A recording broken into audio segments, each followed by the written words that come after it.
तो पी ना मेरे नाम में आता है और ना ही मार्केटिंग में, पर पी आता है 7 P's ऑफ मार्केटिंग में।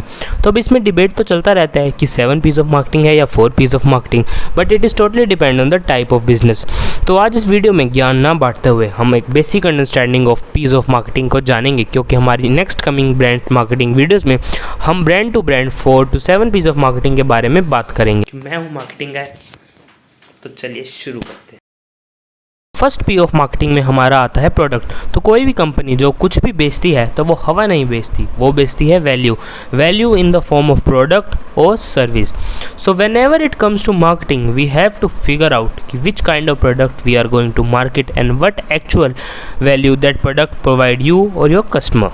And this is only because a strong product or a winning product can reduce your maximum cost of marketing, as the real marketing is in which is done through the word of mouth.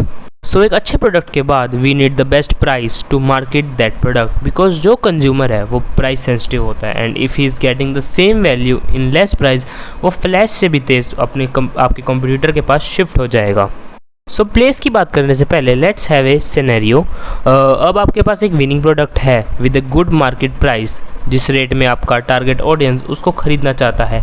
But if आपका product market में distribute ही नहीं है, आपका distribution network ही ख़राब है, आपका brand market से बाहर चला जाएगा और धीरे धीरे एक बॉलीवुड इंडस्ट्री की तरह आपका ब्रांड बंद हो जाएगा. So third point in are marketing list is the place. So place की बात करने से पहले लेट्स हैव ए सिनेरियो. अब आपके पास एक विनिंग प्रोडक्ट है with a good market price, जिस रेट में आपका टारगेट ऑडियंस उस प्रोडक्ट को ख़रीदना भी चाहता है. बट इफ़ आपका प्रोडक्ट मार्केट में डिस्ट्रीब्यूट ही नहीं है, आपकी डिस्ट्रीब्यूशन नेटवर्क ही ख़राब है, तो आपका ब्रांड मार्केट से बाहर हो जाएगा. बॉलीवुड इंडस्ट्री की तरह वो भी किसी दिन बंद हो जाएगा.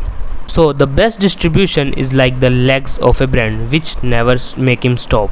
अब प्लेस के बाद हमारा मार्केटिंग स्ट्रेटजी में फोर्थ पी ऑफ मार्केटिंग आता है प्रमोशन. अब मान लो आपका विनिंग प्रोडक्ट है और वो अच्छा भी है और सस्ता भी है और गोल्ड फ्लैग की तरह हर नुक्कड़ पर अवेलेबल भी है, बट आपने अपने प्रोडक्ट को कभी मार्केटिंग ही नहीं किया, उसकी कभी ऐड ही नहीं बनाई, या उसको कभी एडवर्टाइज़ करने के लिए डिफरेंट टाइप ऑफ चैनल्स या मीडियम का यूज़ ही नहीं करा, जिससे आपके प्रोडक्ट की ब्रांड अवेयरनेस बहुत ही कम है. इस सिनेरियो में क्या होगा? तो इस सिनेरियो में आपका प्रोडक्ट नुक्कड़ की दुकान पर पड़े हुए किसी भी छोटे मोटे प्रोडक्ट की तरह पड़ा सड़ जाएगा, और कंपटीशन हाई होने के कारण तुम्हारा ब्रांड धीरे धीरे मार्केट से बाहर हो जाएगा. तो किसी भी बिजनेस को एक ब्रांड बनाने में सिर्फ मार्केटिंग ही नहीं, राइट मार्केटिंग की नीड होती है, जो कि हम 4 P's ऑफ मार्केटिंग से अचीव कर सकते हैं. पर गेम यहाँ ख़त्म नहीं होता, क्योंकि कभी कभी प्रोडक्ट बिजनेस के लिए 4 P's ऑफ मार्केटिंग वर्क नहीं करता. तब इस सिनेरियो में, और अगर आपका बिजनेस सर्विस बेस्ड है, तो आपको आपके कस्टमर को अपनी दुकान में बुलाकर ही उनको एक एक्सपीरियंस और एक सर्विस प्रोवाइड करनी पड़ सकती है. इस सब में काम आएगा अदर 3 P's ऑफ मार्केटिंग, जो कि है people, process and the physical evidence. ये मेन और लास्ट के 3 P's ऑफ मार्केटिंग एक दूसरे से कनेक्टेड होते हैं, तो हम इनकी बात एक एग्जांपल के साथ करते हैं. तो एक सिनेरियो लेते हैं. मैं एक बिज़नेस बनाना चाहता हूँ जो कि है सलून बिज़नेस, और शायद मैं उसका नाम भी सोच चुका हूँ. Let's take it mysalon.in. But the condition is, जो ऊपर के 4 P's ऑफ मार्केटिंग हमने अभी डिस्कस करे वो मैं अपने बिज़नेस में लगा चुका हूँ, पर अब बारी है कस्टमर एक्सपीरियंस की. मैं एक अच्छा सा सलून शॉप है और कोई कस्टमर मान लो कि मेरी दुकान पर आता है. अब उसको अच्छा एक्सपीरियंस देने के लिए मैं दुकान को वेल मेंटेन्ड रखूँगा, उसको लुक एंड फील एक अच्छी दूंगा, और जो बेसिक नेसेसिटीज़ एक सलून शॉप पे हो सकती हैं वो चीज़ मैं प्रोवाइड करने की कोशिश करूँ. ये जब आता है हमारा फिजिकल एविडेंस में, क्योंकि मार्केटिंग में जो 5 P ऑफ मार्केटिंग है वो है फिजिकल एविडेंस, जो कि आपकी प्रॉपर्टी और सराउंडिंग को अच्छा और बेस्ट करने में आपकी हेल्प करता है. उसके बाद आता है पीपल, जो कि हो सकता है मेरा स्टाफ, कि वो हमारे कस्टमर से कैसे बात करता है, उनके रिलेटेड बिहेवियर क्या रहता है.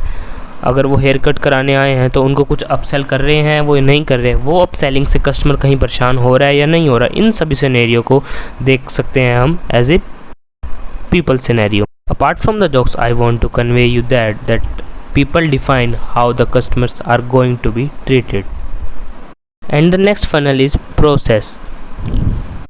कोई भी कस्टमर जो मेरी दुकान पर आता है, हेयर कट करवाता है, तो वो खुश होकर जाता है या नहीं जाता है, या मैं उस चीज़ को एक प्रोसेस में बना रहा हूँ या नहीं बना रहा। कि वो मेरी दुकान पे आया, सबसे पहले उसको कुछ सर्व हुआ कोल्ड ड्रिंक, फिर उससे उसकी नीड पूछी गई कि उसको क्या कराना है, तो उसको एक डिज़ायर्ड पर्सन जो उस चीज़ में उस चीज़ के लिए मैंने रखा हुआ है उसके पास वो जा रहा है, और कैसे उसका प्रोसेस चल रहा है, ये सब एक प्रोसेस का पार्ट होता है, और ये एक मार्केटिंग का बहुत अच्छा पार्ट है। तो price, people, process, physical evidence, place, promotion and product together makes the 7 P's of marketing. Thank you everyone for watching this video, and if you like my video, give a thumbs up.